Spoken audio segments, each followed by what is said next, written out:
ಓಂ ಶ್ರೀ ಗುರುಭ್ಯೋ ನಮಃ. ಶ್ರೀಮದ್ ಭಗವದ್ಗೀತಾ 7ನೇ ಅಧ್ಯಾಯ 22ನೆಯ ಶ್ಲೋಕ. ಸತಯ ಶ್ರದ್ಧೆಯ ಯುಕ್ತಃ ತಸ್ಯಾರಾಧನಮೀಹತೆ ಲಭತೆ ಚ ತತಃ ಕಾಮಾನ್ ಮಯೈ ವಿಹಿತಾನ್ ವೀಥಾನ್. Talking such inspiration, he worshipped that particular deity and tries to get his wishes from him. But I am the only one who fulfill his desires. ಯಾರೋ ಹಿಂದೆ ಹೇಳಿರ್ತಕ್ಕಂಥ ಈ ಸಾಧನೆಗಳನ್ನು ಮಾಡ್ಕೊಂಡು ಬಂದಿದ್ದಾರೆ ಜ್ಞಾನಿಗಳ ಸಂಬಂಧಪಟ್ಟಿರ್ತಕ್ಕಂಥದ್ದು. ಯಾವ ಯಾವ ದೇವತೆಗಳನ್ನು, ಯಾವ ವಿಗ್ರಹಗಳನ್ನು, ಯಾವ ಹೆಸರುಗಳನ್ನು ಆಧರಿಸಿಕೊಂಡು ಅವರೆಲ್ಲ ಪೂಜೆ ಮಾಡ್ಕೊಂಡು ಬಂದಿದ್ದಾರೆ.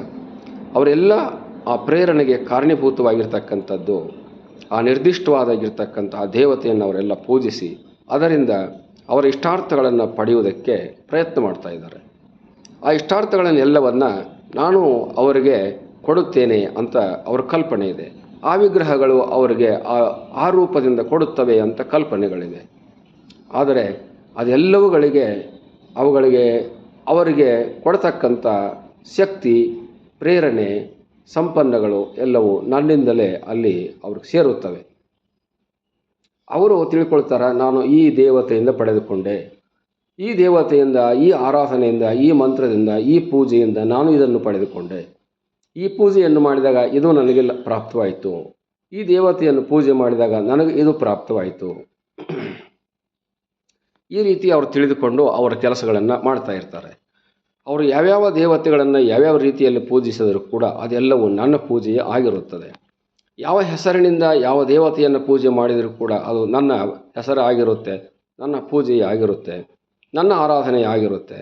ಆದ್ದರಿಂದ ನಾನು ಅವರಿಗೆ ಯಾವ ರೀತಿಯಿಂದ ಮಾಡಿದರೂ ಕೂಡ, ಯಾವ ಹೆಸರಿನಿಂದ ಮಾಡಿದರೂ ಕೂಡ, ಯಾವ ವಿಗ್ರಹದಿಂದ ಮಾಡಿದರೂ ಕೂಡ, ಯಾವ ರೀತಿಯಾಗಿರ್ತಕ್ಕಂಥ ದ್ರವ್ಯಗಳನ್ನು ಸಮರ್ಪಣೆ ಮಾಡಿದರೂ ಕೂಡ ಅದೆಲ್ಲವನ್ನು ನಾನು ಸ್ವೀಕರಿಸುತ್ತೇನೆ. ಅವರ ಇಷ್ಟಾರ್ಥಗಳನ್ನು ನಾನು ಪೂರೈಸುತ್ತೇನೆ.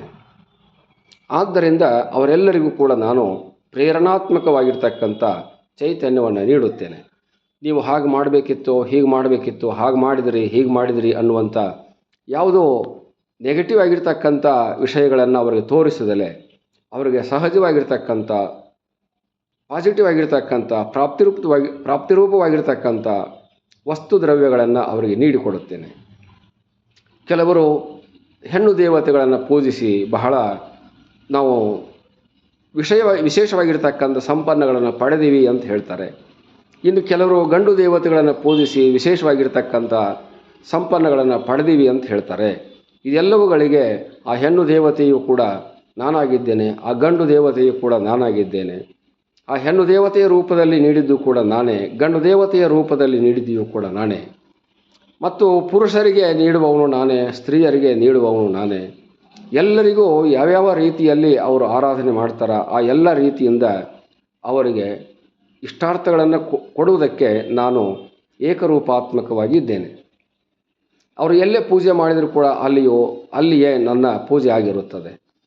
ಅವರು ಯಾವ ಸ್ಥಳಗಳಲ್ಲಿ ಹೋಗಿ, ಯಾವ ದೇಶಗಳಲ್ಲಿ ಹೋಗಿ, ಯಾವ ಪ್ರದೇಶಗಳಲ್ಲಿ ಹೋಗಿ, ಯಾವ ರೀತಿಯಿಂದ ಯಾವ ದ್ರವ್ಯಗಳನ್ನು ಪೂಜೆ ಮಾಡಿ ಸಲ್ಲಿಸುತ್ತಾರೆಯೋ ಅದೆಲ್ಲವನ್ನು ನಾನೇ ಸ್ವೀಕರಿಸುತ್ತೇನೆ. ಅಲ್ಲೆಲ್ಲ ಕಡೆಗೂ ಕೂಡ ನಾನೇ ಇರುತ್ತೇನೆ.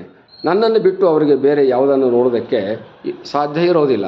ಆದರೆ ಅವರ ಕಲ್ಪನೆಗೆ, ಅವರ ಭಾವನೆಗೆ ನಾನು ಈ ದೇವರನ್ನು ಪೂಜೆ ಮಾಡಿದರೆ ನನಗೆ ಬೇಗ ವರ ಸಿಗುತ್ತದೆ, ಈ ದೇವರನ್ನು ಪೂಜೆ ಮಾಡಿದರೆ ನನಗೆ ಬೇಗ ಸುಖವಾಗುತ್ತದೆ, ಈ ದೇವತೆಯನ್ನು ಆರಾಧಿಸಿದರೆ ನನಗೆ ಶಾಂತಿಯಾಗುತ್ತದೆ ಅಂತ ಅವರ ಕಲ್ಪನೆ ಇದೆ.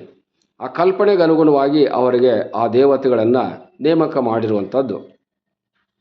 ಆದರೆ ಆ ಎಲ್ಲ ದೇವತೆಗಳ ಹಿಂದೆ ನಾನೇ ನಿಂತುಕೊಂಡು ಅವರಿಗೆ ಅವರ ಮಾಡಿರ್ತಕ್ಕಂಥ ಕಲ್ಪನೆಗನುಗುಣವಾಗಿ, ಭಾವನೆಗನುಗುಣವಾಗಿ, ಭಕ್ತಿಗನುಗುಣವಾಗಿ, ಅವರ ನಿಷ್ಠೆಗನುಗುಣವಾಗಿ ವರವನ್ನಾಗಲಿ, ಅವರಿಗೆ ಬೇಕಾಗಿರ್ತಕ್ಕಂಥ ಸಂಪನ್ನಗಳಾಗಲಿ ನಾನು ಹಿಂದಿನಿಂದಲೇ ಅವರಿಗೆ ಕೊಡುತ್ತೇನೆ.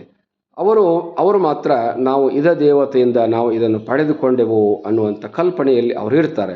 ಆದರೆ ಅದರ ಹಿಂದೆ ಇರ್ತಕ್ಕಂಥವನು ನಾನೊಬ್ಬನಾಗಿದ್ದೇನೆ, ನಾನೇ ಎಲ್ಲವುಗಳನ್ನು ಪೂರೈಸುವವನಾಗಿದ್ದೇನೆ. ಆದ್ದರಿಂದ ಅವರು ಯಾವ್ಯಾವ ದೇವತೆಗಳನ್ನು ಯಾವ್ಯಾವ ರೀತಿಯಲ್ಲಿ ಪೂಜೆಯನ್ನು ಮಾಡ್ತಾರೆ ಆ ದೇವತೆಯಿಂದಲೇ ಅವರು ಪೂಜೆಯನ್ನು ಮಾಡಿಕೊಂಡು ಅವರ ಸುಖ ಸಂಪತ್ತುಗಳನ್ನು ಪಡೆಯಬಹುದಾಗಿದೆ. ಆದ್ದರಿಂದ ಇಲ್ಲಿ ಯಾರಿಗೂ ಕೂಡ ಹೀಗೆ ಮಾಡಿ ಹಾಗೆ ಮಾಡಿ ಅದನ್ನೇ ಮಾಡಿ ಇದನ್ನೇ ಮಾಡಿ ಅಂತ ಹೇಳುವಂಥ ಯಾವ ಇರಾದೆಗಳು ಇಲ್ಲ. ಅವರು ಯಾವ್ಯಾವ ಅವಶ್ಯಕತೆ ಇದೆಯೋ ಅದನ್ನು ಪೂರೈಸಿಕೊಂಡು ಅವರ ಇಷ್ಟಾರ್ಥಗಳನ್ನು ಅವರು ಪಡೆಯಬಹುದು ಅನ್ನುವಂಥ ಅಭಿಪ್ರಾಯವನ್ನು ಭಗವಂತನು ಇಲ್ಲಿ ಹೇಳ್ತಾ ಇದ್ದಾನೆ. ಹರಿ ಓಂ ತತ್ಸತ್.